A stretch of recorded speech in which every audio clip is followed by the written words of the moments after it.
El último tango en París es una película verdaderamente recordada precisamente por tener una de las escenas más grotescas, desagradables y reprochables en toda la historia del cine moderno y en general del cine en el siglo XX. Estamos hablando de la famosa escena de la mantequilla. Esta película es protagonizada principalmente por dos personajes en toda la cinta. El primero de estos es Jeanne, una mujer de alrededor de 20 años, la cual quiere alquilar un piso en París para poder independizarse de su madre y tener una vida un tanto más plena junto a su novio Tom. Por otro lado, tenemos al segundo protagonista de la película, el cual se llama Paul, y es protagonizado por el gran Marlon Brando. En sí, Paul es un hombre de 45 años, el cual tiene una gran depresión, ya que hace poco, por no decir el día anterior a los sucesos de la película, enviuda y su mujer deja este mundo ya que se ha suicidado. En sí, la primera interacción que tienen Paul y Jeanne es un pequeño encontronazo que tienen al principio de la película, en el cual ninguno de los dos es consciente de la existencia del otro. Poco después se nos introduce la trama principal,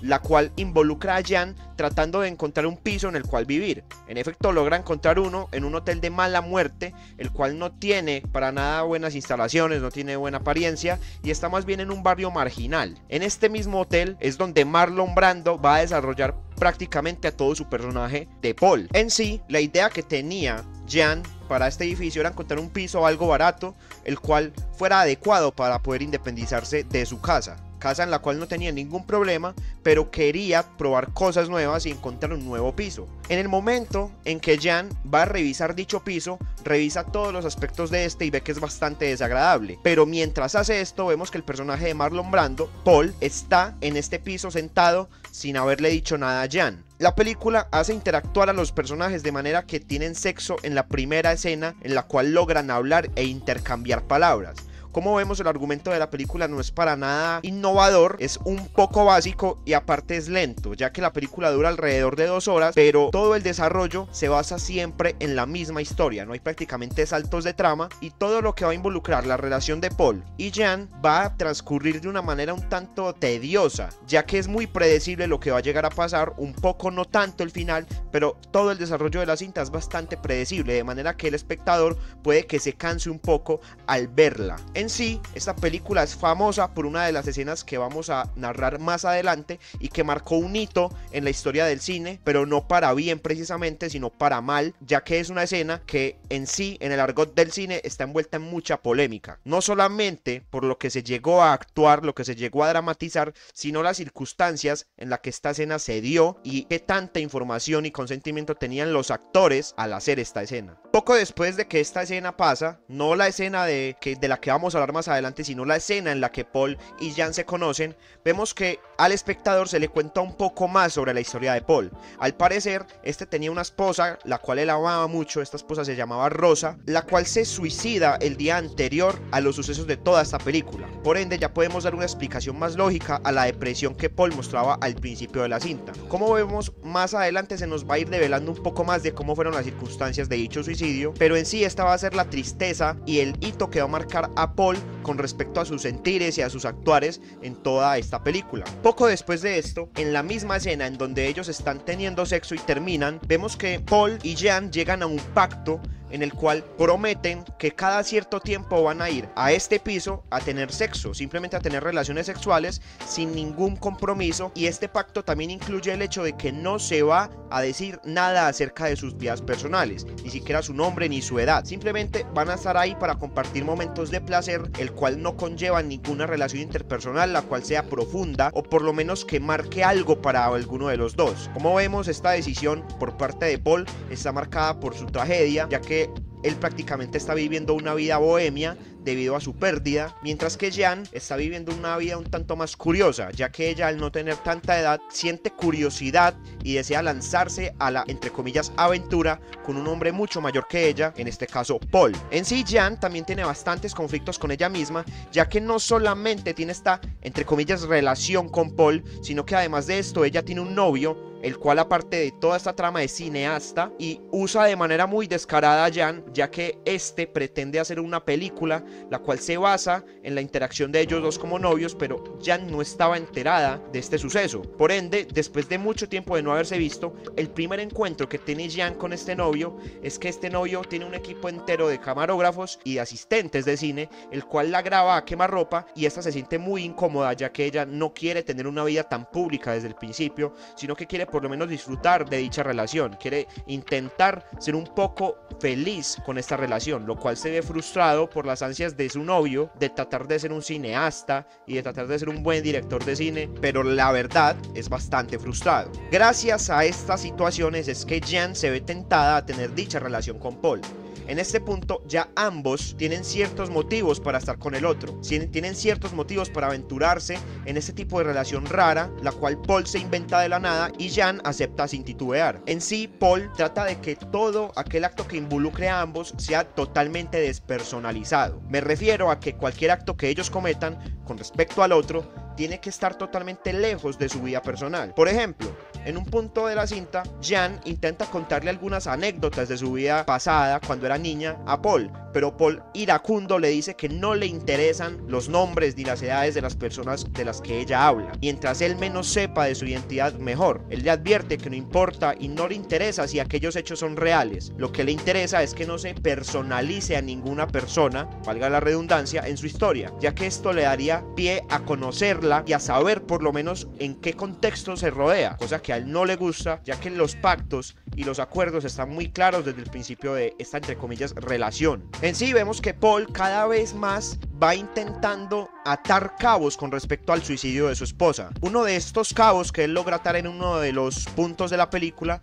es hablar con el amante que su esposa tenía. Como sabemos, Paul, al sufrir de esta pérdida, ya nada importaba. Por ende, el amante de su esposa sale a la luz y Paul lo confronta. En sí vemos que ellos dos son personas muy parecidas, tanto así que tienen la misma bata de dormir, y su esposa prácticamente vivía con un clon del otro, cosa que a Paul le lastima bastante, ya que obviamente cualquier persona en cualquier relación se siente especial, se siente valorada y amada, pero cuando él se da cuenta que su esposa estaba con dos hombres prácticamente clónicos, con dos hombres que representaban prácticamente lo mismo para ella, Paul siente una gran depresión y empieza a cambiar los sentimientos con respecto a su esposa. Obviamente la sigue amando, ya que ella fue la esposa de Paul durante mucho tiempo, pero no va a ser lo mismo, y poco a poco vemos que la personalidad de Paul se va tornando un tanto más siniestra. Esto mismo se refleja con los actos que él hace con Jan, ya que poco a poco él va siendo un tanto más áspero, más grosero, y es en este punto en donde ocurre la famosa escena de la mantequilla. Esta escena, obviamente por razones lógicas, no la voy a poder poner en el video ya que es bastante fuerte, pero prácticamente se resume en que Paul, siendo un total idiota, somete a Jan, la pone de espaldas y con un poco de mantequilla obviamente lubrica su parte trasera y comete actos de sodomía con ella contra su voluntad. La escena es bastante fuerte, ya que principalmente todo lo que vemos ahí prácticamente no fue actuado, y esto es a lo que yo me refería al principio del video con todo el contexto que rodeaba la escena. En principio, la actriz que interpretaba a Jan en esta película no estaba enterada de dicha escena, no se sabía que se iba a rodar dicha escena. Era una escena totalmente diferente a la que originalmente se iba a grabar en ese preciso momento. ¿Qué es lo que pasa? Que Marlon Brando, que nosotros sabemos que es un gran actor, interpreta esta escena y la improvisa, siendo que la otra persona, la actriz que interpreta a Jan, no tenía ninguna idea de esto. Por ende, ella se sintió realmente violentada, ya que es algo que sucedió a quemarropa. No se sabe si fue por perversión propia de Marlon Brando o simplemente por marcar un hito en la historia del cine y en el arte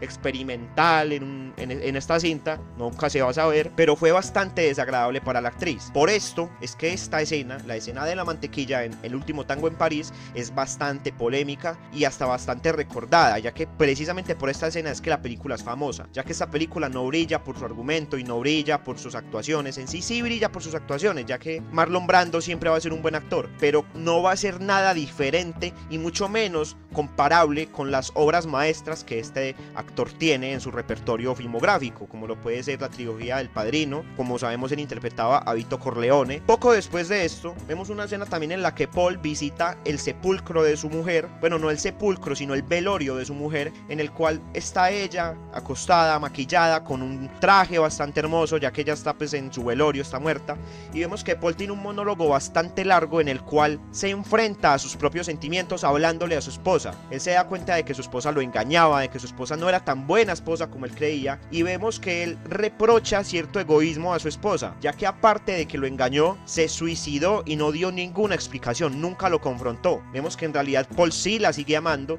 y que esta escena fue como un tipo de catarsis que él tuvo para enfrentarse en sí consigo mismo, ya que con su esposa él no se podía enfrentar ya que esta está muerta. Pero sí, fue una escena bastante de reflexión y de catarsis para el mismo Paul, y a partir de aquí es que Paul empieza a cambiar un poco su actitud con Jan. Vemos que en sí la cinta hasta este punto tuvo un aire de declive con respecto al actuar de Paul, a la personalidad de Paul. Vemos que al principio es bastante neutral, no le interesa mucho lo que pase con Jan, simplemente le interesa tener sexo, pero poco a poco va siendo más grotesco y más reprochable con respecto a Jan, ya que la escena de la mantequilla ocurre en el punto más bajo de este declive en la personalidad de Paul. Por ende, después de esta escena vemos que Paul intenta redimirse un poco más con Jan. Este sale a la calle, se encuentra a Jan. Ya para este punto ellos dos ya no se encontraban, ya que Jan se quería casar con su novio, del que hemos hablado al principio pues de este análisis, y vemos que ella estaba muy confundida, ya que ella en sí empezó a amar a Paul, pero Paul no la amaba a ella. Era simplemente encuentros casuales los cuales los dos tenían para saciar el ansia que ambos tenían por el sexo del otro. Vemos que esto en sí para Paul no marcó nada, para Jan sí, y esto marcó la separación de los dos, el que ellos se dejaran de encontrar en el piso que habían alquilado entre los dos. Después de la escena con su esposa muerta, vemos que Paul reflexiona bastante sobre su vida y quiere intentar formar algo bonito con Jan. Por ende, se la encuentra y en ese momento Paul se abre y cuenta todo sobre su vida. Cuenta que él es un hombre de 45 años, americano, el cual no es francés obviamente, tuvo una esposa, enviudó, su esposa lo engañaba, obviamente también le confiesa que Paul estaba en una gran depresión, etcétera, etcétera, etcétera. Vemos que Paul intenta ir por todo lo alto con Jan, que él intenta cortejar a Jan, enamorar a Jan y la invita a un sitio en el cual se baila y se canta tango. En este punto estaba ocurriendo una competencia de baile de tango, un torneo de tango, en el que Paul y Jan pasaron un muy agradable momento. Ellos dos estuvieron tomando champaña y brandy y mientras tanto se burlaban y hablaban y se reían de todo lo que pasaba a su alrededor. Poco después de esto empezaron a hablar de la vida que ellos poco a poco querían tener juntos, conversación en la cual Jan nunca se sintió conforme, o mejor no conforme, sino entusiasta. Ella era bastante indiferente con respecto a lo que decía Paul y ella decía bla bla bla, sí Paul, lo que tú digas, y llega un punto en el que Paul está muy convencido de que van a pasar una vida juntos ellos dos, pero Jan toma sus cosas y se va. Por ende, Paul queda muy dolido con ella y la persigue. En ese punto ambos estaban bastante borrachos. Aquí vemos que Paul quiere un poco más redimirse, quiere hacer las cosas bien, hacer las cosas por lo legal con Jan, tratar de cortejarla, hacerla su novia, hacerla su esposa, tener una relación totalmente seria, pero Jan ya no piensa lo mismo. Principalmente porque, primero, Paul hizo muchas cosas malas con Jan, y segundo, Jan es una persona bastante joven que todavía no controla a fondo sus sentimientos y sus emociones, ya que vemos que Jan a lo largo de toda la cinta es bastante voluble. Primero, tiene todas las ansias de formar una vida con Paul, de enamorarse de Paul, pero después torna totalmente su personalidad y se decanta hacia su novio, el novio que ella tenía, el cineasta, pero después se vuelve a decantar hacia Paul y finalmente cuando Paul cree que ya están juntos, ella se vuelve a decantar ni siquiera hacia su novio anterior, sino hacia nadie, ya que ella, principalmente en esta escena, vemos que reprocha las actitudes de Paul y no quiere que Paul esté más en su vida. Jan va a la casa de su madre y Paul la persigue. Esta está bastante desesperada ya que no quiere tener nada que ver con Paul, no está para nada de acuerdo con esta actitud, ya que él en sí se enamoró de Jan. Vemos que la escena desencadena en que llegan a la casa de la madre de Jan y Paul muy calmadamente empieza a hablarle a Jan, pero Jan tiene actitudes bastante raras, principalmente porque abre un cajón en una de las alacenas que hay en su casa y vemos que saca algo. Ella lo guarda y mientras Paul habla cara a cara con ella, Jan le dispara. En este punto vemos que Paul queda muy mal herido y se acerca al balcón en el cual da su último vistazo a París, a la ciudad que no es su ciudad natal, pero es su ciudad en la cual él vive. Es una ciudad que él sufrió principalmente por su esposa y vemos que poco a poco se va desvaneciendo y al final de esto muere. La cinta acaba con, obviamente, Jean tratando de imaginar una coartada, la cual sea creíble, en la cual ella va a confesar que no conocía a Paul y que en realidad era un hombre que la persiguió durante mucho tiempo y la quería violar, la quería abusar. Como vemos, este acto cometido por Jean no fue un acto ni siquiera de pasión ni un acto de furor, fue un acto de emancipación, un acto de liberación, ya que ella en cierto punto sentía la relación con Paul como una prisión. Ella no se sentía conforme con esa relación. Como vemos, los personajes en sí de la película son bastante complejos, ya que Paul y Jean tienen bastantes matices que los hacen resaltables. Pero en sí la trama que los inmiscuye a los dos no es tan llamativa, ya que es bastante normativa. Aparte, para hacer una película de la duración que es, no tiene tantos matices como otras películas que sí son obras maestras tendrían. Las actuaciones no están nada mal, las escenografías no están nada mal. En sí las actuaciones con respecto a ellos mismos, o sea, ellos cara a cara no están mal, los dos actores tienen bastante química, la música tampoco está mal, pero todo en conjunto no la hace una película excelente. La hace una buena película que simplemente es para pasar el rato, pero no es algo del otro mundo. No va a ser recordada por ser una película obra de arte, por ser una obra maestra, para nada. Va a ser recordada, como ya lo mencioné, por esta polémica escena de la mantequilla, la cual simplemente para la época, que es más o menos los 70, era bastante grotesca y hasta hoy ha trascendido en el tiempo, tanto que se sigue recordando lo grotesco y lo visceral, entre comillas, de esta escena, siendo pues que muchas otras películas tienen escenas ya mucho más fuertes. Véase Saló, véase A Serbian Film, véase el mismo Holocausto Caníbal. Muchas de estas películas son mucho más fuertes, obviamente también son muy recordadas, pero no tienen nada que ver en términos de visceralidad con El Último Tango en París. Y bueno, gente, espero que les haya gustado mucho este análisis. No les recomiendo mucho pues ver la película. Yo creo que con los hechos contados en este análisis no se van a tomar ninguna sorpresa si se la ven, pero nunca queda de más ver la obra original. Espero que les haya gustado, comenten, compartan, suscríbanse, denle a like, traten de darle bastante interacción al canal ya que estamos sacando videos bastante seguido y hasta luego.